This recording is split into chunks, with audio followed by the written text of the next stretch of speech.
अमेरिकी अदालत में कबूल कर लिया है। ये निखिल गुप्ता कौन है अभी बताता हूं, आप जान चुके होंगे, लेकिन गुरपतवंत सिंह पन्नू का मामला अब फिर इस वक्त क्यों आ रहा है, ये सब कुछ इसलिए क्योंकि एप्स्टीन के बाद नई मुसीबत में कैसे घिर गई है यहाँ नरेंद्र मोदी की सरकार, वो सब कुछ यहाँ हम बताने जा रहे हैं। दरअसल अमेरिका का दावा है कि निखिल गुप्ता रॉ के पूर्व खुफिया अधिकारी विकास यादव का सहयोगी था। विकास यादव को अब तक पकड़ा नहीं गया है अमेरिका की तरफ से, लेकिन निखिल गुप्ता ने जिस तरह मर्डर फॉर हायर यानी किराए पर हत्या की साजिश और मनी लॉन्ड्रिंग की साजिश जैसे 3 गंभीर आरोपों को स्वीकार कर लिया है, उसके बाद मोदी सरकार के लिए जवाब देना मुश्किल हो सकता है, क्योंकि अब तक सरकार ने यही कहा है कि इस साजिश से उसका कोई लेना देना नहीं है।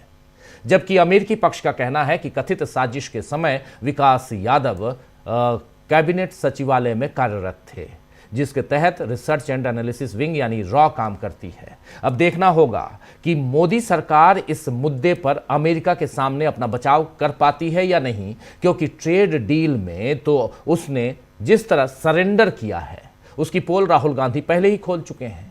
वहीं आज एक वीडियो के जरिए राहुल गांधी ने समझाया है कि कैसे भारत के किसान और टेक्सटाइल कारोबारी दोनों इस डील का नुकसान भुगतेंगे। आइए जरा सुन लीजिए यहां राहुल गांधी को।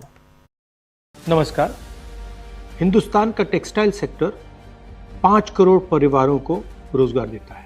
नरेंद्र मोदी जी की जो यूएस डील है वो हिंदुस्तान के टेक्सटाइल सेक्टर को खत्म कर देगा, नष्ट कर देगा। ये बात नरेंद्र मोदी जानते हैं, वो पूरा हिंदुस्तान जानता है। मैंने पार्लियामेंट हाउस में समझाया कि बांग्लादेश को फ्री पास 0% टैक्स और हिंदुस्तान को 18% टैक्स। इसका नतीजा होगा कि बांग्लादेश की टेक्सटाइल इंडस्ट्री हिंदुस्तान की टेक्सटाइल इंडस्ट्री को खत्म कर देगी। Now what have you done?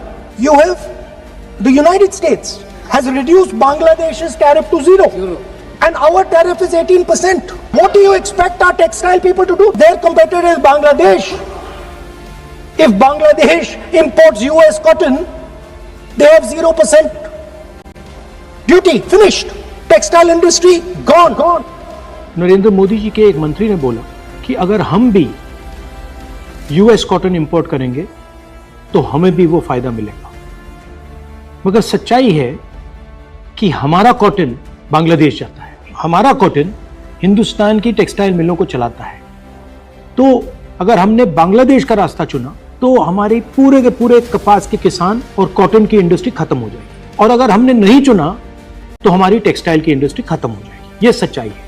Piyush Goyal जी झूठ मत बोलिए। इसलिए मैं इसको सरेंडर कहता हूं, क्योंकि ये डील या तो कपास के किसान को मारेगा या टेक्सटाइल इंडस्ट्री को मारेगा या फिर दोनों को उड़ा देगा। इनके मंत्री को यह भी नहीं मालूम कि बांग्लादेश अब हिंदुस्तान से कपास नहीं खरीदेगा और उन्होंने निर्णय ले लिया है कि वो यूएस से कॉटन इंपोर्ट करें। ये है यूएस डील, नरेंद्र मोदी जी की डील की सच। तो इस वीडियो में राहुल गांधी ने एक बार फिर बीजेपी नेताओं को मजबूर कर दिया है कि वो मोदी सरकार को बचाने के लिए राहुल गांधी पर बेतुके हमले न करें। पीयूष गोयल ने मुंबई में कहा है कि मुझे समझ नहीं आता कि राहुल जैसे नाकाबिल व्यक्ति को कांग्रेस ने नेता प्रतिपक्ष कैसे बनने दिया। इस बयान में ही बीजेपी का डर नजर आता है दोस्तों कि राहुल गांधी जब तक नेता प्रतिपक्ष बने रहेंगे, मोदी सरकार के खिलाफ विपक्ष मजबूती से खड़ा रहेगा। दरअसल लगातार 2 कार्यकालों में मोदी सरकार ने अपनी मनमानी खूब कर ली और नोटबंदी से लेकर जीएसटी तक और पुलवामा जैसे बड़े आतंकी हमले पर भी जवाबदेही से बच गई। मगर राहुल गांधी ने सवाल उठाना तब भी नहीं छोड़ा था और आज भी नहीं छोड़ा है। आज पुलवामा हमले को पूरे 7 साल बीत चुके हैं। जी हां, 7 साल, पूरे 7 साल बीत चुके हैं आज पुलवामा हमले के। 2019 याद कीजिए, 2019 यही 14 फरवरी। लेकिन इस बात का, और उस वक्त नरेंद्र मोदी क्या कर रहे थे याद है, शूटिंग कर रहे थे। लेकिन इस बात का जवाब नहीं मिला है कि आखिर कश्मीर जैसे संवेदनशील इलाके में सैनिकों को सड़क मार्ग से क्यों भेजा जा रहा था और उसी रास्ते पर कई किलो विस्फोटक से भरी कार कैसे पहुंच गई। इस बारे में दिवंगत सत्यपाल मलिक, जिन्होंने हमारे साथी प्रशांत टंडन जी के साथ कई बार इंटरव्यू में अपनी बातें कही हैं, उन्होंने कई बार मोदी सरकार पर हमला बोला था। और उस वक्त चूंकि उस समय वो जम्मू कश्मीर के राज्यपाल थे, अविभाजित जम्मू कश्मीर जम्मू कश्मीर एक राज्य के तौर पर 370 नहीं हटा था वो जम्मू कश्मीर, और राज्यपाल सत्यपाल मलिक थे, उन्होंने बहुत सारे खुलासे पहली बार अगर पब्लिक डोमेन में सत्यपाल मलिक ने खुलासा किया था तो इसी चैनल पर किया था। इसके बाद तमाम चैनलों ने अपना अलग अलग ढंग से उनसे इंटरव्यू किए, लेकिन पहला इंटरव्यू यही था अपने यहाँ जो प्रशांत जी के साथ उन्होंने दिया था, जिसमें इस पूरे हमले की गाथा उन्होंने खोल कर रख दी थी। इस बारे में दिवंगत सत्यपाल मलिक ने कई बार मोदी सरकार पर हमला बोला था, और आज कांग्रेस ने उन्हीं से बातचीत का एक वीडियो भी सुबह ही ट्वीट किया है। राहुल गांधी ने भी बाद में उनका इंटरव्यू किया था और उस इंटरव्यू का वीडियो आज कांग्रेस ने ट्वीट किया है। जाहिर है कांग्रेस देश की सुरक्षा से जुड़े गंभीर सवाल को अनसुलझा नहीं छोड़ना चाहती, लेकिन मोदी अब भी लफाजी में इसे उलझाए हुए हैं। आज ही असम में नरेंद्र मोदी ने इस बारे में कहा है कि आज का भारत न सिर्फ अपनी सीमाओं को सशक्त कर रहा है, बल्कि देश के दुश्मनों को उनके घर में घुसकर जवाब भी देता है। आज पुलवामा हमले की बरसी है। मैं इस हमले में जान गंवाने वाले मां भारती के वीर सपूतों को नमन करता हूं। इस आतंकी हमले के बाद भारत ने जिस तरह आतंकियों को सजा दी वो पूरी दुनिया ने देखा है, और कुछ लोग तो आज भी कांप रहे हैं। अभी आपने भारत की शक्ति ऑपरेशन सिंदूर में भी देखी है। पुलवामा जरा सुन लेते हैं, चलिए नरेंद्र मोदी जी को थोड़ा टॉलरेट कर लीजिए आप। मैं जानता हूं आप लोग नहीं सुनना चाहते, लेकिन सुनिए, सुन लीजिए। बहुत इंपॉर्टेंट इसलिए है क्योंकि यहां से यह सवाल पूछा जाएगा कि पता नहीं पुलवामा के दोषियों को नरेंद्र मोदी की सरकार ने कब पकड़ा और कौन सी सजा दी है, ये नहीं पता। अगर नहीं है, हमें नहीं पता है, नरेंद्र मोदी की सरकार बता दे जरूर। लेकिन पहले सुनिए। साथियों, आज देश को सिर्फ एक और इमरजेंसी लैंडिंग स्ट्रिप नहीं मिली है, उनके घर में घुसकर जवाब भी देता है। साथियों, आज ही पुलवामा हमले की बरसी है। मैं इस हमले में जान गंवाने वाले मां भारती के वीर सपूतों को नमन करता। इस आतंकी हमले के बाद भारत ने जिस तरह आतंकियों को सजा दी वो पूरी दुनिया ने देखा है, और कुछ लोग तो आज भी कांप रहे हैं। अभी आपने भारत की ये शक्ति ऑपरेशन सिंदूर में भी देखी है। लेकिन साथियों, मैं आपसे जानना चाहता हूं, क्या कभी कांग्रेस से हम देश हित के लिए इतनी हिम्मत के साथ फैसले करने की ताकत थी क्या? वो कर सकते थे क्या? तो सुना दोस्तों आपने, यहां पर कांग्रेस को घेरने के लिए और उसके अलावा पुलवामा और अपनी पीठ थपथपाने के लिए नरेंद्र मोदी जो कुछ कह रहे हैं उसमें कितना सच्चाई है, कितना सच, कितना झूठ, वो आपके सामने है। अगर यहां पे सवाल ये भी है कि पुलवामा की बात कर रहे हैं नरेंद्र मोदी, तो पकड़ा था अगर उन आतंकियों को, तो इस सवाल का जवाब भी दे देते कि विस्फोटकों से भरी हुई कार कैसे लाई गई, किसकी शह पर लाई गई। खैर, उद्घाटन और शिलान्यास के बहाने असम चुनाव के लिए प्रचार करने नरेंद्र मोदी पहुंचे थे आज, और वहां उन्होंने पिछले 12 सालों से विपक्ष में बैठी कांग्रेस पर जितने हमले किए, उससे जाहिर होता है कि पीएम मोदी के पास मुद्दों की घोर कमी हो गई है, या फिर उन्हें देश के हालात की जानकारी ही नहीं है, जो आज भी वो अपने काम बताने की जगह कांग्रेस पर हमला करके अपनी लकीर बड़ी करना चाहते हैं। तो आइए दोस्तों, आज चर्चा करेंगे कि क्या एप्स्टीन के बाद मोदी सरकार एक नई मुसीबत में फंस गई है, जिससे निकलने का रास्ता न मिला तो फिर सरकार के लिए आगे खतरे ही खतरे हैं। इन तमाम मसलों पर चर्चा करते हैं। हमारे साथ कुछ वरिष्ठ साथी जुड़े हुए हैं, उनसे पहले आपका परिचय करवाता हूं और फिर आगे बढ़ते हैं। देखिए, 5 वरिष्ठ साथी हमारे साथ हैं। हमारे साथ अमलेंदु उपाध्याय जी हैं, हमारे साथ प्रशांत टंडन जी हैं, अंशु नेथानी जी हैं, अनिल कुमार रॉय साहब हैं और प्रेम कुमार जी हैं। आप पांचों का स्वागत है, इस्तकबाल है। स्वागत इस्तकबाल अब तमाम दोस्त साथी शुभचिंतक आप सबका, जो अब तक जुड़ चुके हैं उनका भी, जो जुड़ने वाले हैं उनका भी। प्रेम कुमार जी, सबसे पहले आपके पास आता हूँ। प्रेम कुमार जी, कैसे देखा जाए यहाँ पन्नू से लेकर, यानी अमेरिका और राहुल गांधी तो लगातार अमेरिका के साथ ट्रेड डील पे, एप्स्टीन पे, नरवणे साहब की किताब पे, ये 3 बहुत गंभीर मामला है जिस पे लगातार घेरते रहे हैं। और इन तीनों के बीच 2 मामले और, एक तो अविश्वास प्रस्ताव ओम बिरला साहब के खिलाफ, और दूसरा एक इम्पीचमेंट की तैयारी हो रही है ज्ञानेश कुमार गुप्ता जी के खिलाफ, यानी जो सीईसी हैं, चीफ इलेक्शन कमिश्नर हैं, उनके खिलाफ उसकी तैयारी चल रही है। यानी 9 मार्च से जब इस बजट सत्र का दूसरा सेशन शुरू होगा तो फिर और गहमा गहमी बढ़ेगी। लेकिन उससे पहले जो तैयारियां चल रही हैं, जो चीज़ें आ रही हैं विदेशों से, और खासकर निखिल गुप्ता का जो मामला सामने आया है गुरपतवंत सिंह पन्नू के मामले में, उसकी जान लेने की साजिश रचने के मामले में, और इसमें भारत सरकार, विकास यादव, ये सारी बातें अगर जोड़ के देखें तो क्या कुछ दिखाई देता है आपको? क्या सचमुच मुसीबत में है यहां मोदी सरकार? शुक्रिया राजीव जी। निश्चित रूप से कुछ बातें जो लगातार हम लोग चिन्हित करते रहे हैं, और जिन बातों को राहुल गांधी ने शब्द दिया है वो ग्रिप में लाना, वो ग्रिप में लाने के लिए जो कुछ काम बीते दिनों में होते रहे, उनका एक उदाहरण जो है ये निखिल गुप्ता का केस है, सामने है।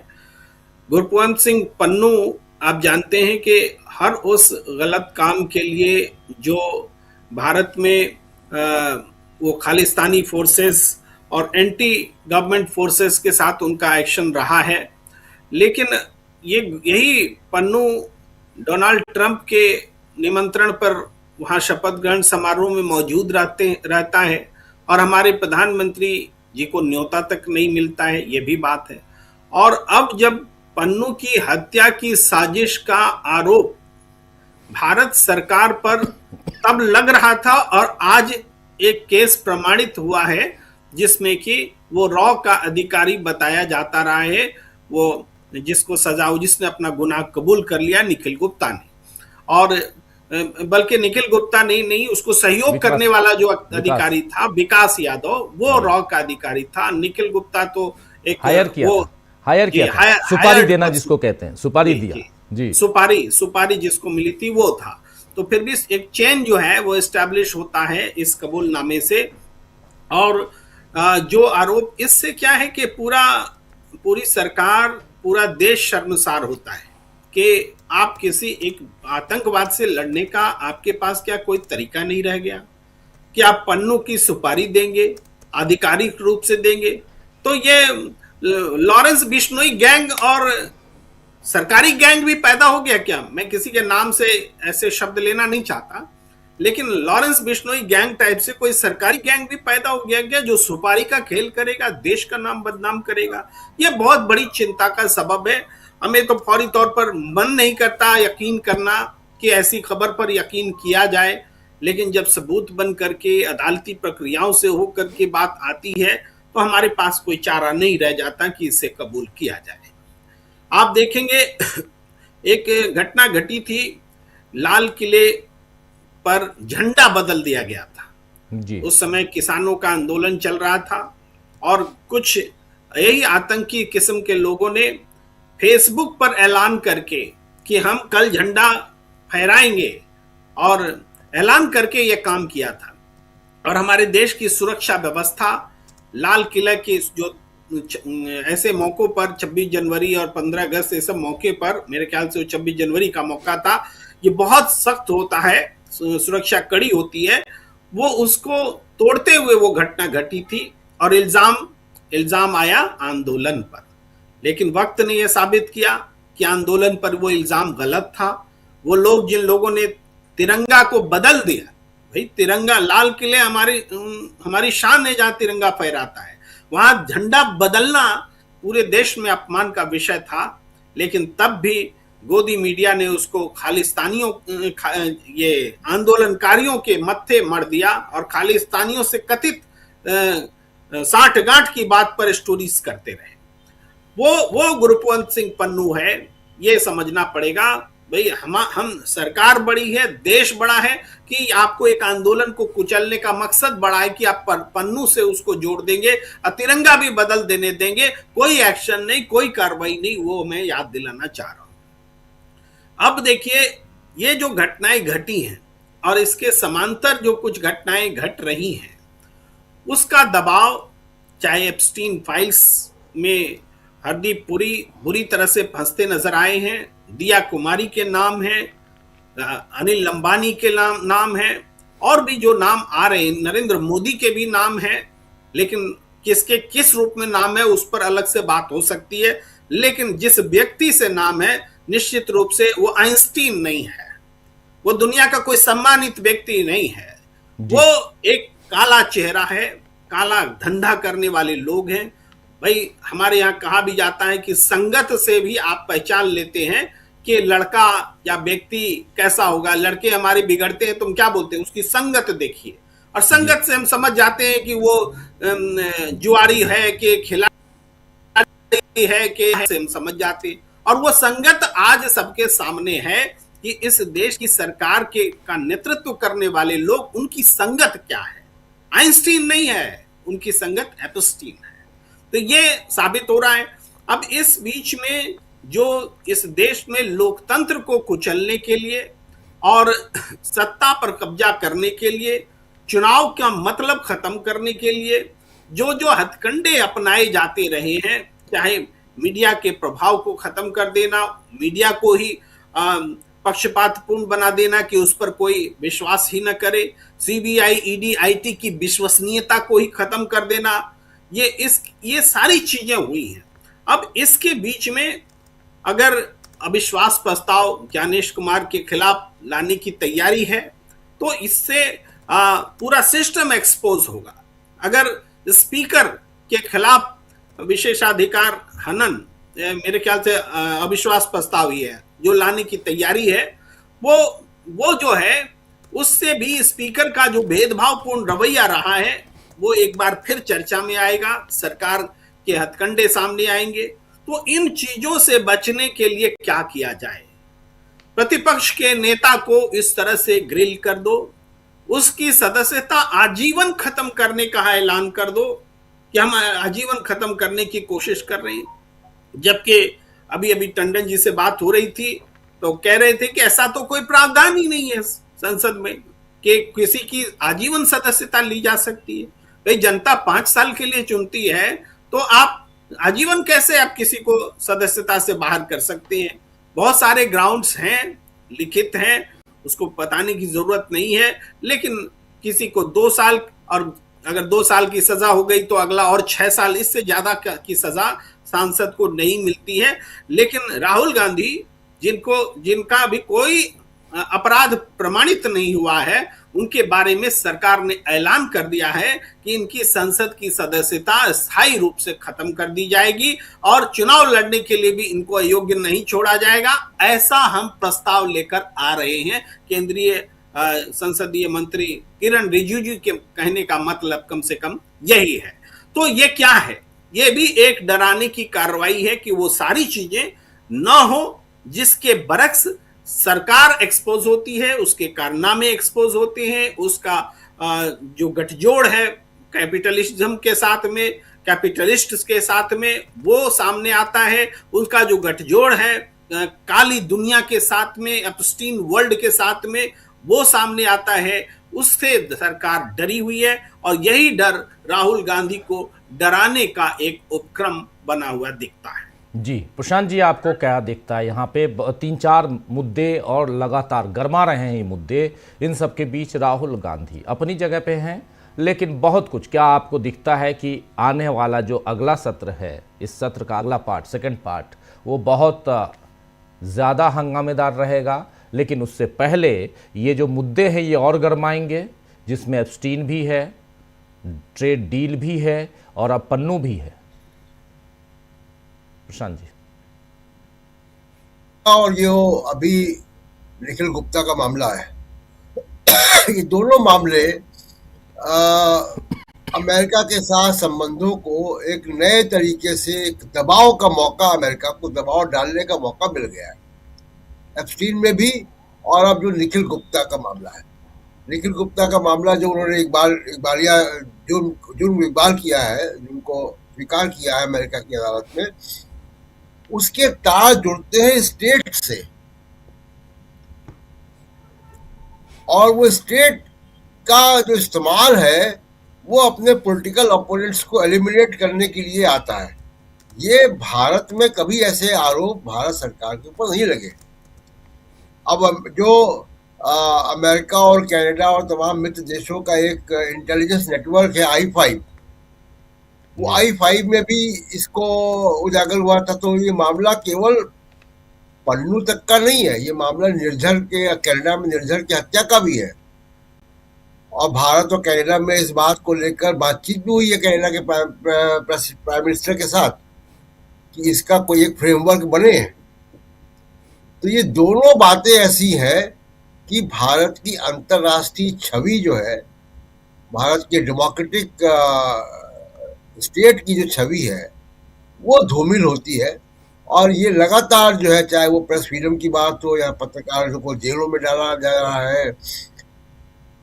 कभी सुना है आपने कि किसी डेमोक्रेटिक कंट्री में, किसी लोकतांत्रिक देश में, इंग्लैंड में, ऑस्ट्रेलिया में, अमेरिका में, यूरोप के किसी देश में, कि नेता प्रतिपक्ष के ऊपर जीवन भर चुनाव न लड़ने का प्रस्ताव लाया जाए वहां की पार्लियामेंट में? ये तो केवल और केवल बनाना रिपब्लिक में होता है जी। भारत में तो ऐसा कभी हुआ नहीं, और ना ऐसा कोई कानून है। अभी प्रेम कुमार जी से बात हो रही थी, ऐसा कोई कानून भी नहीं है। लेकिन आप देखिए, किरण रिजिजू जी ओम बिरला से मिले हैं और उन्होंने ये निशिकांत दुबे का जो प्रस्ताव है उसको आगे बढ़ाने की बात की है। ओम बिरला जी के ऊपर खुद अविश्वास का प्रस्ताव है, वो इसमें कैसे फैसला करेंगे नैतिक रूप से, ये भी एक सवाल है। लेकिन ये केवल वो कामयाब होगा, प्रस्ताव नहीं कामयाब होगा। ये माइंडसेट बता रहा है कि आप नेता प्रतिपक्ष को जीवन भर चुनाव न लड़ने के लिए अयोग्य करने का प्रस्ताव लेकर आ रहे हैं, जिसका भारत के संविधान में, कानून में कोई स्थान नहीं है। ऐसा कुछ है ही नहीं। तो ये इंटायर पॉलिटिकल साइंस की जो डिग्री है, ये तमाम सारे जो इस तरीके काम करा रही, इससे भारत की छवि खराब होती है। और ये माइंडसेट दिखाता है नरेंद्र मोदी जी का कि आप एक लोकतांत्रिक और संवैधानिक लोकतंत्र के खिलाफ हैं आप। और इसीलिए बार बार आरोप लगता है कि इनके रिजीम में संविधान को खतरा है। इस तरीके का प्रस्ताव लाने का भारत के संविधान में कोई प्रावधान नहीं है। इसका मतलब है कि आप संविधान के आगे जाके ये काम कर रहे हैं। भारत के संविधान में आपकी कोई आस्था नहीं है। आप अपने पॉलिटिकल स्कोर सेटल करने के लिए किसी भी हद तक जा सकते हैं। और दूसरी बात कि जो अमेरिका के साथ ट्रेड डील की बात तो आपने की शुरुआत में, देखिए कॉटन को लेके हम लोग कई बार बात कर चुके हैं यहाँ पे, और राहुल गांधी भी इस बात को कह रहे हैं कि भारत, बांग्लादेश में कॉटन की पैदावार नहीं है, और भारत कॉटन का इस्तेमाल भी करता है, टेक्सटाइल भी, गारमेंट्स भी, और कॉटन का पैदावार भी है। अब वो बांग्लादेश को अगर 0% टैरिफ पे मिलेगा तो जो भारतीय किसानों का जो बाजार है निश्चित तौर पर प्रभावित होगा। और केवल एक कॉटन का ही मामला नहीं है, कई दृष्टिकोण से हम लोग इस पर कई बार विस्तार चर्चा कर चुके हैं कि कंप्लीट सरेंडर आपने नेशनल इंटरेस्ट का किया है। और एक आखिरी बात जो हरदीप पुरी जी को लेकर है, कल भी हम लोगों ने चर्चा की है। हरदीप पुरी गोदी मीडिया के स्टूडियो में बैठ रहे हैं, उनको प्लेटफॉर्म दिया जा रहा है अपनी बात कहने का, और ग्लोरीफाई किया जा रहा है एक रेपिस्ट को बताया जा रहा है कि जी वो पावर ब्रोकर था।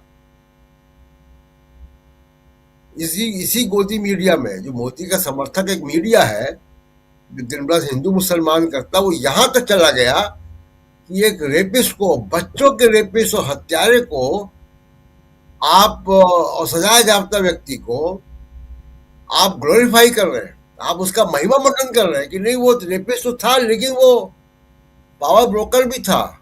तो उससे जो मुलाकातें हो रही थी वो पावर ब्रोकर उसके रोल के तहत हो रही थी। तो ये सब बातें जो है वो ऐसी दिखाई दे रही है आज भी कि कहीं ना कहीं, क्योंकि अभी जो सामने हमारे अब उसी के बेसिस पे कह सकते हैं, लेकिन जिस तरीके का एप्स्टीन का इंटरेस्ट था भारत के आंतरिक मामलों में, आप वो ईमेल याद कीजिए कि वो नाराजगी जता रहा है भारत में फिलिस्तीन के जब प्रेसिडेंट आए उनके आगमन पर। उसकी मेल्स के एक्सचेंज के बाद प्रधानमंत्री नरेंद्र मोदी का इजराइल में दौरा होता है। ये बहुत गहरे जांच के विषय है कि क्या एप्स्टीन के साथ हरदीप पुरी का जो तालमेल था वो भारत के राष्ट्रीय हितों के साथ भी उसमें कोई कुछ एंगल था, कहां तक बातें थी, केवल क्या एप्स्टीन की सहयोगी को वीजा दिलाने तक सीमित था या उसके आगे भी था। इसलिए कल हम लोगों ने चर्चा यहाँ की थी कि इसकी जेपीसी डिमांड होनी चाहिए, जेपीसी की जांच होनी चाहिए। कुल मिलाकर ये कि देखिए भारत की जो लोकतांत्रिक छवि है उसको नुकसान नरेंद्र मोदी जी ने किया है। और राहुल गांधी के ऊपर जो अगर आप लाइफ लॉन्ग बैन करने की बात कर रहे हैं, और बात राहुल गांधी की नहीं है, नेता प्रतिपक्ष के ऊपर, इसका मतलब है कि आपकी आस्था भारत के संविधान में, भारत की लोकतांत्रिक परंपराओं में नहीं है। आप राजनीतिक प्रतिद्वंदी का पॉलिटिकल करियर खत्म करना चाहते हैं। यही जो बांग्लादेश में हो रहा था, यही जो दूसरे ऐसे कंट्रीज में होता है जहां बार बार तख्ता पलट होते हैं। तो ये मानसिकता, जो तख्ता पलट वाली मानसिकता लेकर नरेंद्र मोदी जी यहाँ पे आ रहे हैं, और निश्चित तौर पे देखिए जनता समझ रही है। अभी कल तेलंगाना के रिजल्ट आए गए और उसमें बीजेपी जितनी सीटों पे थी उसकी आधी हो गई। कांग्रेस ने क्लीन स्वीप किया है वहां पे। तो कांग्रेस का क्लीन स्वीप उतनी बड़ी खबर नहीं जितना कि बीजेपी का आधा हो जाना खबर है। जी राजीव जी, आप कैसे इसको देखती हैं? पूरा प्रकरण आपने देखा, संसद का पहला सत्र जो वो है सेशन है वो बीत गया, लेकिन उसमें कुछ गंभीर मुद्दे आ गए। एप्स्टीन भी है उसमें, बहुत गंभीरता के साथ वहाँ हरदीप पुरी साहब सामने आ गए, एप्स्टीन एक्सपोज हो गए वहाँ पे, और चीन के मामले पे भी नरेंद्र मोदी की सरकार एक्सपोज हुई है, ये भी हम लोग देख रहे हैं। और इन सब के बीच अब एक नया जो किस्सा है उसमें जुड़ गया है, वो भी हम देख रहे हैं, जो निखिल गुप्ता का मामला है, यानी गुरपतवंत सिंह पन्नू की जान लेने की साजिश रचने वाले विकास यादव तो अभी खैर इधर हिंदुस्तान में है, नौकरी छोड़ दी है, इस्तीफा दे दिया है, लेकिन अमेरिका में वांटेड है। और अमेरिका में दूसरी तरफ ये निखिल गुप्ता है, उसने अपनी स्वीकार कर ली है वहाँ पर जो उसके ऊपर आरोप हैं, और इसीलिए नहीं तो 40 साल की सज़ा होती, इसलिए सज़ा अब 20 से 24 साल की होगी। सज़ा कम हो जाती है अमेरिका में जब आप सज़ा को स्वीकार कर लेते हैं, तो स्वीकार कर लिया, 24 साल मैक्सिमम सज़ा हो सकती है। लेकिन सवाल ये उठता है कि भारत सरकार की किरकिरी तो हो रही है, अगर उसको हम थोड़ी देर के लिए छोड़ भी दें, लेकिन यहाँ संसद से जो चीज़ें निकल के आई हैं, जिसमें हरदीप सिंह पुरी का मामला है, और वहाँ तो भयंकर किरकिरी हो रही है। कैसे देखती हैं आप? और इन सब के बीच राहुल गांधी अगर एक्शन लेने की बात करते हैं, राहुल गांधी अगर बातों को सामने लाते हैं, तो राहुल गांधी को संसद से निकाल दो जी। निशिकांत दुबे साहब आ गए हैं सामने। अंशु जी, मैं कहूंगी कि जो इस बार पार्लियामेंट का सेशन रहा है उसमें एक तरीके से पूरा चूहा बिल्ली का खेल देखा गया है। जिस तरह से एक के बाद एक राहुल गांधी इतने सीरियस मुद्दों को सामने लाए और सरकार के पास उनका कोई जवाब नहीं था, और सरकार मुंह छुपाती भी फिर रही थी, उसके लिए बहाने ढूंढे जा रहे थे, उसके लिए कोई भी तरीका अपनाया जा रहा था। कभी जो है गालीबाज नेताओं को आगे किया जा रहा था, जिसमें निशिकांत दुबे हैं, गिरिराज किशोर हैं, वो तमाम तरह के आरोप लगा रहे हैं और ऐसी ऐसी कार्रवाइयों की बात कर रहे हैं कि जो कभी संसदीय इतिहास में हुई नहीं है, आजीवन बैन लगाने की, चुनाव न लड़ने की, इस तरह की वो बातें कर रहे हैं। तो ये सारा उनकी बौखलाहट को दिखा रहा था। और इसी सब में इस पूरे जो ये सत्र रहा उसमें एक जिसे कहा जाए कॉमेडी ऑफ एरर्स और ट्रेजेडी ऑफ एरर्स, ये दोनों ही नजर आई। राहुल गांधी रोज इंपॉर्टेंट मुद्दों को लाते रहे, जब वो किताब लेकर आए नरवणे की, तो उसको लेकर के इतनी बेचैनी हो गई कि उस किताब को वो ना दे दे कहीं प्रधानमंत्री जी को, इसके लिए झूठ पे झूठ बोला गया और ऐसी मनगढ़ंत बातें रची गई। और जो स्पीकर महोदय हैं उनको यहां तक कहना पड़ा कि कांग्रेस की जो महिलाएं हैं वो हमला कर सकती हैं, तो इसलिए हमने प्रधानमंत्री जी को कहा कि आप सदन में मत आइएगा। तो इस तरह की बातें हुई। फिर जब किताब को लेकर इतने इतने प्रेशर बनाए गए कि जो बेचारे प्रकाशक को भी कई तरह के बयान देने पड़े, अपने ट्वीट बदलने पड़े, लेकिन इसका मगर असर क्या हुआ, पूरे देश भर ने जान लिया कि उस किताब में क्या था और उसमें सुरक्षा से जुड़ी कितनी बड़ी बात थी। तो जो राहुल गांधी कहना चाहते थे वो उसमें पूरी तरह से सफल रहे, इन्होंने चाहे कितना भी रोकने की कोशिश की। तो जो एक पूरा एजेंडा था, जो एक पूरा नैरेटिव था और देश को सच्चाई बताने का, जो सच्चाई ये सरकार छुपा रही थी, वो राहुल गांधी ने और विपक्ष ने पूरी तरह पूरी कामयाबी के साथ उस काम को किया। इन्होंने तो जो करना था किया। 8 जो सदस्य थे कांग्रेस के उनको निलंबित कर दिया, महिला सांसदों के ऊपर अनर्गल आरोप लगाए और निशिकांत दुबे, गिरिराज किशोर जैसे नेता तमाम आरोप लगाते रहे, इस तरह की बातें बोलते रहे, ये सारी चीजें हुई। लेकिन राहुल गांधी कामयाब रहे जनता को ये बताने में संसद के माध्यम से। एप्स्टीन फाइल के मुद्दे को भी वो लेकर आए, बार बार बोलने के लिए मना किया गया उनको, जब वो जिक्र करने की कोशिश करते थे रोक दिया जाता था उनको। और कितना शोर शराबा हंगामा हुआ।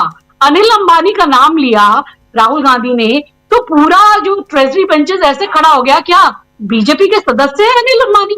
उनके ऊपर तो फ्रॉड का आरोप है, बैंकों का पैसा लेकर उन्होंने पूरा इतना किया है। तो आप अनिल अंबानी क्या आपकी बीजेपी में शामिल हो गए कि जिसको बचाने के लिए आप खड़े हो गए? और हरदीप पुरी जो मंत्री है उनका जिस तरह से मामला आया, तो वो तो पूरा देश देख रहा है कि कितने शर्मनाक तरीके से उसको डिफेंड किया जा रहा है। गोदी मीडिया, एक कहा जाए कि इतना जघन्य अपराध करने वाले रेपिस्ट और बच्चों के साथ, छोटे बच्चों के साथ इस तरह यौन अपराध के कुकृत्य करने वाले व्यक्ति के साथ सरकार के एक मंत्री के मिलने को और उसके साथ इतनी देश की नीतियां शेयर करने को, उन्होंने जब डिजिटल इंडिया की बात कर रहे हैं जो कि देश में भी पहले चर्चा नहीं हुई है, और ये सारी बातें कर रहे हैं और वहां से उनके ऊपर एक तरीके से ये तय हो रहा है कि भारत को अब कैसे आगे बढ़ना है एक इतना जघन्य अपराधी के साथ। और ये सारी चीजें पब्लिक डोमेन में है और ये कोई ऐसी चीज नहीं है, ये अमेरिका के जस्टिस विभाग के, उनकी सरकार के ये डॉक्यूमेंट्स में सामने आ रहा है। और इन डॉक्यूमेंट्स के ही आधार पर 7 देशों के बड़े बड़े लोग जो है वो इस्तीफे दे चुके हैं। आज ही मैं देख रही थी कि कई लोग इस तरह की बातें भी कर रहे थे डिफेंड करने के लिए। वो तो गोदी मीडिया ने तो जो किया ही सो किया, वो सबको ही जानता है कि ये कहा जा रहा था कि क्या केवल नाम आ जाने से तो ये मतलब नहीं है कि वो किसी तरह के अपराध में शामिल हो गए। अरे इतने बड़े अपराधी से, दलाल से आप क्यों मिल रहे थे? सरकार के पास काम करने का क्या कोई और तरीका नहीं है क्या? और कुछ उनके पास जो उनके वहां राजनयिक मंत्री या और जो तरीके होते हैं उनको छोड़ करके आप ऐसे अपराधी जिसके ऊपर अपराध साबित हो गया, जिसको सजा हो गई और इतने घृणित कार्यों में आप उसके साथ आप सरकारी इस तरीके की बातें कर रहे हैं और चीजों को शेयर कर रहे हैं। तो राहुल गांधी ने तो पूरा एक बखिया उधेड़ा और बहुत अच्छे नैरेटिव के साथ, जो जैसे उन्होंने मार्शल आर्ट के बताया कि क्या कैसे होता है और कैसे किस तरह से हमारी सरकार की और हमारे जो मुखिया की एक तरह से गर्दन फंसी हुई है। जब उन्होंने ग्रिप की बात की और जब उन्होंने बात की कि कैसे वो पूरी तरह से फंस गए हैं और उसके बाद उन्होंने टैप करके अपने आप को सरेंडर कर दिया। और ट्रेड डील में वही हुआ क्योंकि वो दबाव था ये सारी चीजों का जो एप्स्टीन फाइल के खुलासे में हो सकता था या बहुत सारी चीजें आ सकती थी, और इन्हीं तमाम दबावों के चलते शायद ये ट्रेड डील की गई जिसमें भारत के मतलब तमाम हितों के साथ समझौता किया गया। जो हमारे किसान हैं उनको पूरी तरीके से समझौते के तहत खत्म करने की कोशिश की गई है। एक तरीके की बिल्कुल सही बात उन्होंने ये उठाई कि टेक्सटाइल इंडस्ट्री और कपास के किसान तो अगर ये चीज डील होती है तो पूरी तरह से खत्म हो जाएंगे। आप देखिए बांग्लादेश जो है वो इस डील के तहत 0% टैरिफ पर वो कह रहे कि अमेरिका हम से कपास खरीदे और उनको वो बना के बेचे कपड़े, तो 0% टैरिफ लगेगा। और उन्होंने तो निर्णय भी ले लिया है। ये हमारे देश में नहीं बताया जा रहा है, इसको छुपाया जा रहा है। और जब राहुल गांधी ने सवाल उठाया तो उन्होंने ये कहा कि अगर हम उनसे लेते हैं कपास तो हम 0% पर उनको कपड़े भी दे पाएंगे। यानी अगर हम अमेरिका से कपास लेते हैं तो हमारे किसान क्या करेंगे? और अब तो बांग्लादेश ने भी कह दिया है कि हम आपसे कपास नहीं लेंगे, अमेरिका से लेंगे। और बिलियन डॉलर्स का ट्रेड होता था और भी कई तरह के ट्रेड होते थे। हमने बांग्लादेश के साथ ये सारी चीजों को खत्म करके अपने आर्थिक हितों को नुकसान पहुंचाया, अपने किसानों को नुकसान पहुंचाया है। इसकी भरपाई कौन करेगा? आप बताइए, जो हम इस पर राजी हो गए कि 500 बिलियन डॉलर का हम माल खरीदेंगे, क्या खरीदेंगे? क्या मजबूर करेंगे हम अपने देशवासियों को खरीदने के लिए कि वो सब कुछ खरीदे?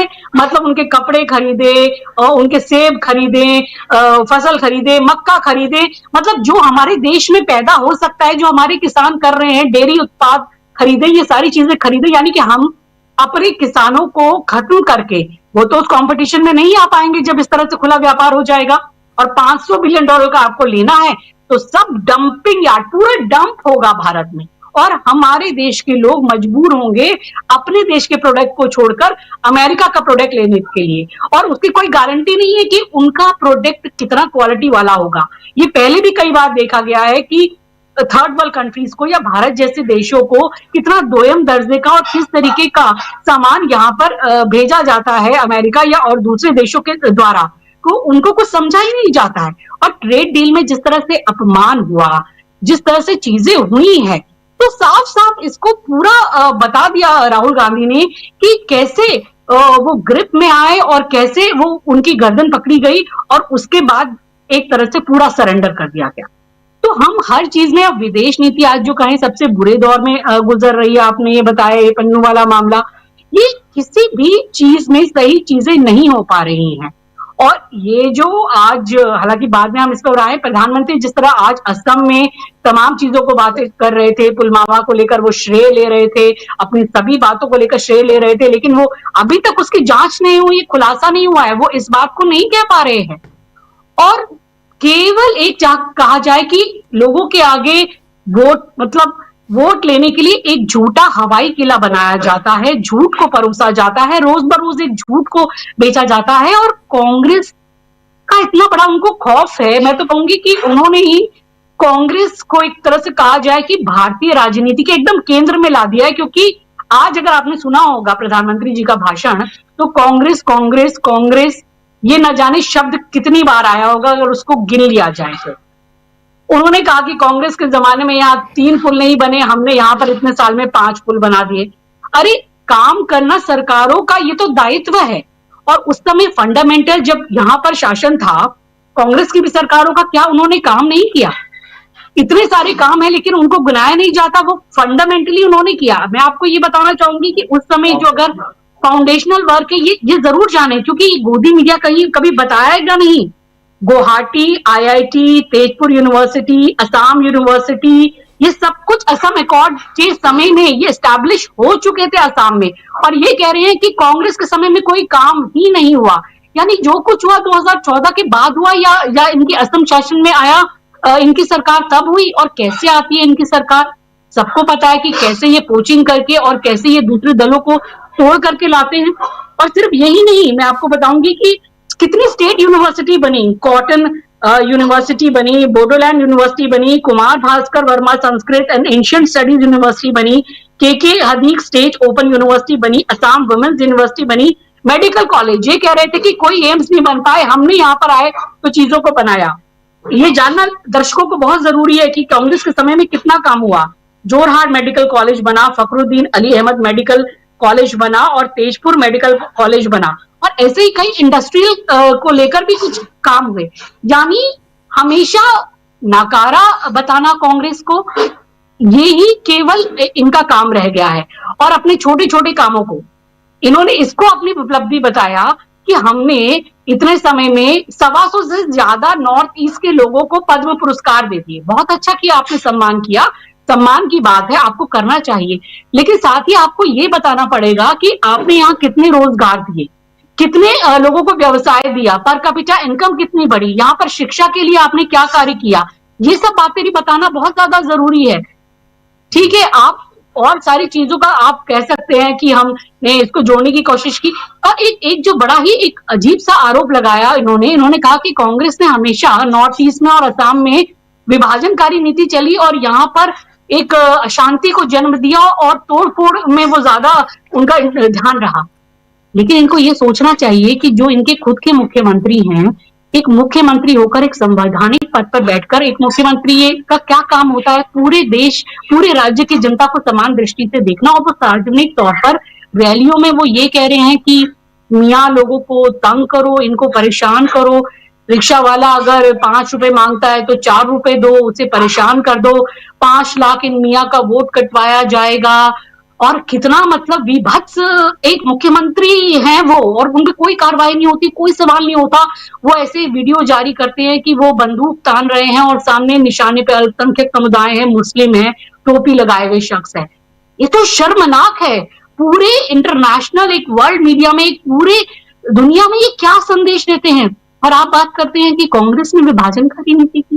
कांग्रेस ने तो वहां शांति लाने के बहुत प्रयास किए, वहां पर बहुत विकास किया और वो फंडामेंटल एक बेस बनाकर दिया।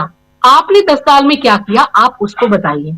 आप कांग्रेस की यहाँ पे जातमाला मत कीजिए, लेकिन क्या करें, वो उसी से ऑक्सीजन लेते हैं। अगर वो कांग्रेस का नाम नहीं लेंगे तो उन्हें पता है कि उनको ऑक्सीजन प्राप्त नहीं होगी जिससे उनकी राजनीति चलती है। तो कांग्रेस को कोसने से ही ये राजनीति चल रही है। लेकिन देश ये जानना चाहता है आपके 12 सालों में क्या हुआ, आपके 10 सालों के शासन में क्या हुआ। तो इस तरह से बरगलाइए मत और सही मुद्दों को, सही बातों को सामने लाइए, जवाब दीजिए, भागिए मत, संसद से मत भागिए और इन मुद्दों से मत भागिए।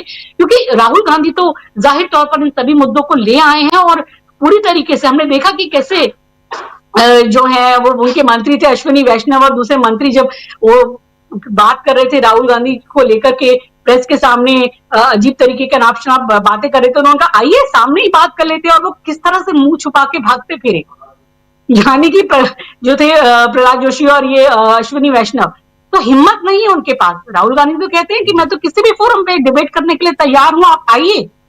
क्योंकि वो तथ्यों के साथ, फैक्ट्स के साथ, फिगर्स के साथ वो बात करते हैं कि आप ट्रेड डील के तहत देश के हितों को कितना बड़ा नुकसान पहुंचा रहे हैं।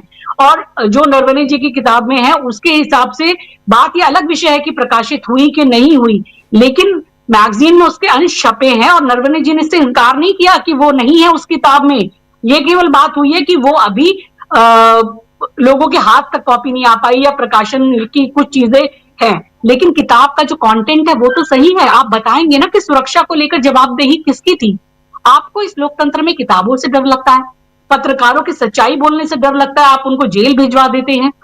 आप जब एप्स्टीन फाइल जैसे घृणित जो है उनके फाइल्स में आपके मंत्रियों का और आप लोगों का नाम आता है तो उनको डिफेंड किया जाता है, कोई जवाबदेही तय नहीं होती।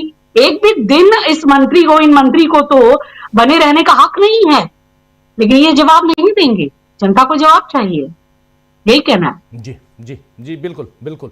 अनिल कुमार रॉय साहब, जरा आपसे समझना चाहता हूं कि ये मुद्दे, जिन मुद्दों को इस पहले सेशन में राहुल गांधी, बजट सेशन के पहले पड़ाव में राहुल गांधी लेकर आए हैं, वो मुद्दे कहां तक जा सकते हैं और इन सब के बीच राहुल गांधी को ही बाहर निकालने की जो तैयारी चल रही है, कितनी उसमें सफलता मिल सकती है विपक्ष को, सत्ता पक्ष को? यह बात तो, धन्यवाद, यह बात तो होगी ही नहीं कि राहुल गांधी को या कांग्रेस को जिस तरह की बात कही जा रही है कि बाहर ही कर दिया जाए, यह संभव नहीं है। उसके कई सारे कारण हैं, लेकिन सत्ता में आने के बाद के समय से ही या उसके पहले से ही कांग्रेस लगातार भाजपा लगातार कांग्रेस मुक्त भारत, उसके कहने का असली उद्देश्य था कि विपक्ष मुक्त भारत का नारा लगाती रही है। यह उसकी उस मनोवृत्ति को सूचित करता है कि वह एकाधिकार, एक तंत्र इस देश में स्थापित करने की कोशिश कर रही है, इस दिशा में चल रही है। और यह बात उसने कांग्रेस मुक्त भारत या विपक्ष मुक्त भारत का नाम तो कभी नहीं दिया, कि कांग्रेस मुक्त भारत की जो बात उसने की है कि उसके जो अवयव है, उसकी जो कोशिशें हैं, वह आप अनेक प्रकार से आप देख रहे हैं। जैसे SIR जिस तरह हो रहा है, जिस तरह जीतन राम मांझी ने बिहार में कहा, वह सारे लोगों को जानना चाहिए। बहुत सारे लोग जानते होंगे, मैं इस बात को फिर दोहरा देना चाहता हूँ, यह बात जनता के बीच जानी चाहिए। जीतन राम मांझी जी ने कहा कि एक टेकारी विधानसभा है गया में, कि वहां के विधायक, पूर्व विधायक हार गए इस बार, तो उन्होंने आम सभा में कहा, पब्लिक मीटिंग में यह बयान दिया कि पिछली बार वे 27,000 से हार रहे थे, तो हमने उनको जितवा दिया, और इस बार 16,000 से ही हार गए, लेकिन हमको फोन नहीं किया इसलिए हार गए। इसका मतलब जीतन राम मांझी भारतीय राजनीति के बहुत बड़े चेहरे नहीं है, इतने प्रभावशाली चेहरे नहीं है कि जीत हार को प्रभावित कर सके। लेकिन जब जीतन राम मांझी जैसा आदमी, जो दूसरी पार्टी के पीछे पीछे लग करके अपने अस्तित्व को बचाते रहते हैं, कि जीतन राम मांझी जैसा आदमी जब राजनीति को, जीत हार को प्रभावित कर रहा है, तो गृह मंत्री जब बैठ करके कैमरा बंद करके जब कर रहे होंगे, तो किस तरह स्थिति हो गई है कि भारतीय राजनीति की, कि अब जो एक तंत्र है उसकी दिशा के जो स्क्रू होते हैं, वो सारे स्क्रू कसे जाने लगे हैं, वे सारे नट कसे जाने लगे हैं। इसीलिए ममता बनर्जी ने ज्ञानेश कुमार पर महाभियोग की बात की है, कि उनके खिलाफ बात की है। तो जनता को यह सब समझना चाहिए कि लोगों के पास यह बात जानी चाहिए कि किस तरह हमारा लोकतंत्र किस दिशा में चल रहा है। दूसरी बात कि लगातार हाल के दिनों का मतलब यह है कि संसद सत्र के दिनों में, इसके पहले की भी ढेर सारी घटनाएं हैं कि लगातार कि ट्रेड डील का मामला, एपस्टीन का फाइल का मामला, पन्नू का मामला वगैरह वगैरह लगातार चल रहा है। ये सारे मामले इस दिशा में सूचित कर रहे हैं, इस दिशा में इंगित कर रहे हैं कि यह सरकार लगातार असफल हो रही है, लगातार भ्रष्टाचार में डूबी हुई है, लगातार इसके पांव गंदे हो रहे हैं। अब इस बात को असम में जो उन्होंने कहा, या मुख्य प्रधानमंत्री ने, या इसके पहले भी वो कहते रहे हैं कि घर में घुस करके मारते हैं, और पन्नू की हत्या का जो मामला अमेरिकी कोर्ट में है, तो इसका मतलब है कि भारत की जो छवि है कि आज तक भारत शांति का, अहिंसा का प्रतीक रहा है, और हम लोग जब बच्चे क्या सयाने थे, कुछ दिन पहले तक की बात है, अब वे सारी बातें लोग भूलने लगे हैं, कि हम लोग बनारस की गलियों में देखते थे कि किस प्रकार विदेशी लोग गाते बजाते हुए, राधे राधे करते हुए, राधे कृष्ण करते हुए ऐसे घूमते रहते थे। तो ये सारी चीजें अब खत्म हो गई हैं। अब हमारी छवि एक अंतरराष्ट्रीय गुंडे की, मैं फिर से इसको दोहराना चाहता हूं इस शब्द को, कि एक अंतरराष्ट्रीय गुंडे की के रूप में हमको स्थापित करने की कोशिश की जा रही है। अब तीसरी बात मैं कहना चाहता हूं कि बहुत पहले सारे लोग जानते हैं, जिन लोगों ने थोड़ा भी पढ़ा लिखा है, वे सारे लोग जानते हैं कि आजादी के पहले ही स्ट्रेची एक यहाँ पर अधिकारी हुआ करता था, या ब्रिटिश पार्लियामेंट में भी इस पर बहुत बहस हुई थी, या बहुत सारे लोग कहते थे कि भारत आजाद नहीं रह पाएगा, और उस आजादी के लिए राष्ट्रवाद को एक टूल की तरह इस्तेमाल किया गया था। आज राष्ट्रवाद की बात की जा रही है, लेकिन दूसरे टूल की तरह उसका इस्तेमाल हो रहा है। राष्ट्र को एकीकृत करने के लिए, राष्ट्र को मजबूत बनाने के लिए, राष्ट्र में साहस और गौरव भरने के लिए उस राष्ट्रवाद का इस्तेमाल नहीं हो रहा है, बल्कि राष्ट्रवाद का इस्तेमाल हो रहा है कि हम वंदे मातरम का गीत गाएंगे, खड़े होकर के गाएंगे, जरूर गाना है, न गाइएगा तो पनिशमेंट होगा, जनगण मन न गाइएगा सिनेमा देखते हुए तो पनिशमेंट हमको दूसरा पकड़ करके है सो हाथ पैर तोड़ देगा। तो इस रूप में हो रहा है, तो राष्ट्र कमजोर हो रहा है और राष्ट्रवाद मजबूत हो रहा है। और इसके लिए जिस टूल्स को अपनाया जा रहा है, जिन उपकरणों को अपनाया जा रहा है कि यह देश अलग अलग खंडों में, अलग अलग समुदायों में एक दूसरे के साथ जुड़ाव नहीं रहे, तो हमेशा ही भारत लगातार यहाँ पर आक्रमण होते रहे या पराधीन भी हुआ भारत। इसका एक बहुत बड़ा कारण यह बताया जाता है कि भारत में आपसी एकता नहीं थी। उसी आपसी अनेकता को फिर से उभारने की कोशिश, यह बड़ा सवाल है, यह बड़ा राष्ट्रीय सवाल है। इस पर गहरी चिंता की जानी चाहिए पूरे देश को कि जब तक एक पूरा देश एकजुट इस देश के लिए नहीं रहेगा, तब तक यह देश कमजोर होगा, फिर से टुकड़ों में बंट जा सकता है।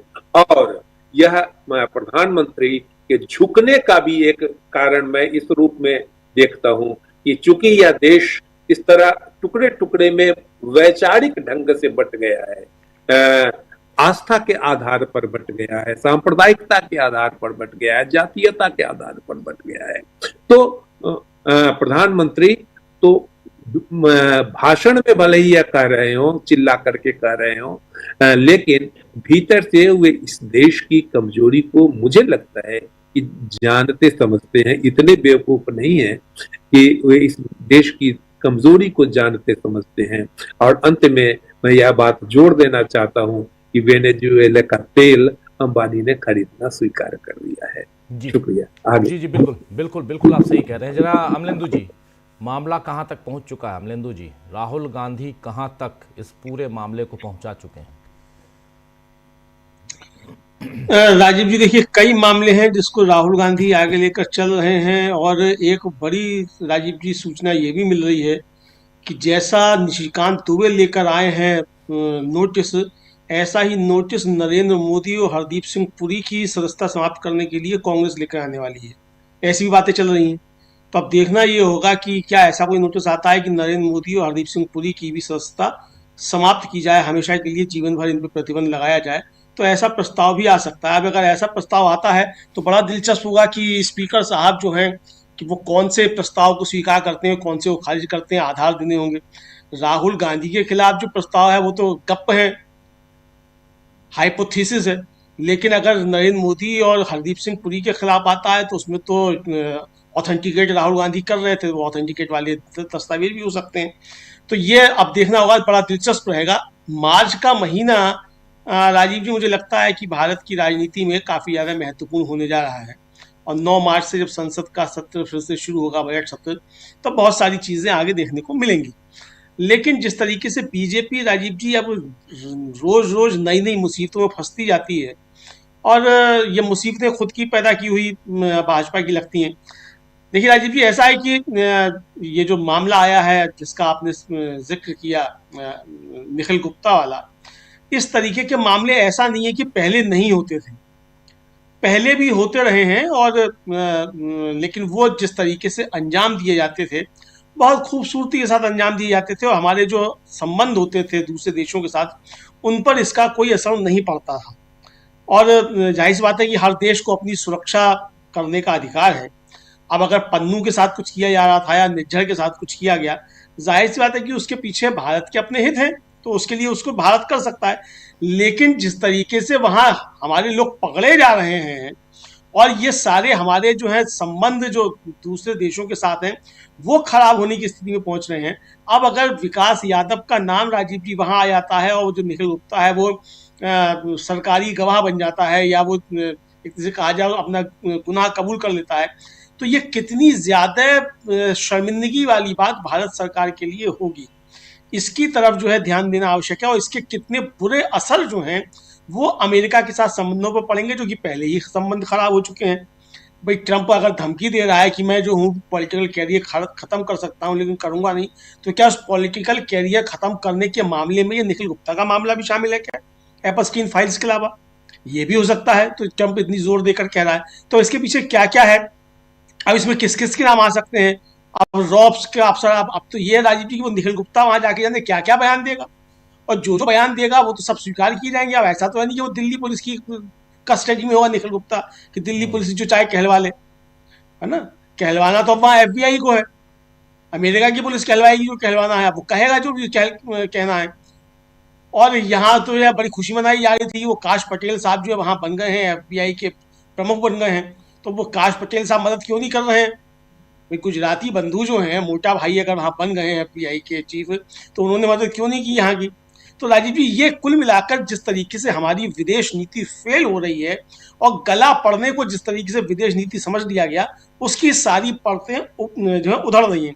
और राजीव जी, अगर ये मामला आगे बढ़ता है तो इसका संबंध सिर्फ अमेरिका के साथ संबंधों पर खराब होने पर नहीं पड़ेगा। जैसा कि प्रशांत जी ने कहा कि वो I5 जो है उसके देश जो है उनके साथ भी संबंध खराब होंगे, और ये मामला खुला ही I5 के जरिए था, वहीं से ये बात निकलकर सामने आई। तो इसका मतलब कि उन देशों के साथ भी संबंध खराब होंगे, उनके साथ संबंध खराब होंगे तो हमारे जो पड़ोसी और देश हैं उनके साथ तो हमारे वैसे ही संबंध खराब होते चले जा रहे हैं। बाकी देशों के साथ भी संबंध जो है वो हमें शक की निगाह से देखा जाने लगेगा कि भाई ये इनके साथ दोस्ती करो, ये आके गले पड़ते हैं और उसके बाद यहाँ पे आकर कोई निखिल गुप्ता और विकास यादव चिपका देते हैं। तो इसके कितने दूरगामी परिणाम होंगे, इसकी तरफ ध्यान देना बहुत ज्यादा आवश्यक है। एपस्टीन का मामला जो है राजीव जी, वो जब सुलझेगा तब सुलझेगा। 30 लाख फाइलें आ चुकी हैं, उसके बाद और 30 लाख फाइलें आनी है, उसमें किस किस के नाम होंगे वो आता रहेगा। लंबी प्रक्रिया है और लंबा चलेगा। लेकिन ये मामला जो है ये तो मुझे लगता है जल्दी जो है सुलझने की तरफ बढ़ेगा। तो एक नई मुसीबत में मोदी सरकार जिस तरीके से घिरी हुई दिखाई पड़ती है। अब मोदी जी तो ठीक है, अपना जब चाहे झोला लेकर निकल सकते हैं, लेकिन भारत का काहे नुकसान कराते हैं भाई? आपको जो करना करो, आप प्रधानमंत्री की हैसियत से मत करो, आपको जो भी अपने संबंध निभाने हैं, किसी दोस्त का फायदा करना है करो, लेकिन भारत का नुकसान क्यों करते हैं? तो ये राजीव जी बड़े सवाल हैं। मुझे लगता है कि जो मैंने कहा कि सूचनाएं जो मिल रही हैं, मोदी जी के खिलाफ भी इसी तरीके का प्रस्ताव और हरदीप सिंह पुरी के खिलाफ भी प्रस्ताव आ सकता है। तब देखा जाएगा कि कितना दिलचस्प जो है संसद का नजारा होगा। जी, प्रेम कुमार जी, क्या लगता है आपको जो बड़ी खबर बता रहे हैं यहाँ अमलिंदु जी, ऐसा हो सकता है क्या प्रधानमंत्री के खिलाफ सब्सटेंटिव मोशन? प्रशांत जी, अगर आपको पता हो, आप प्रेम कुमार जी को कोई भी बोलिए। प्रेम कुमार जी, देखिए, जो सब्सटेंटिव मोशन लाने की कोशिश सरकार की ओर से हो रही है, ये कोशिश किसी और सदस्य के खिलाफ भी हो सकती है, तो उसमें प्रधानमंत्री भी हो सकते हैं, कोई और भी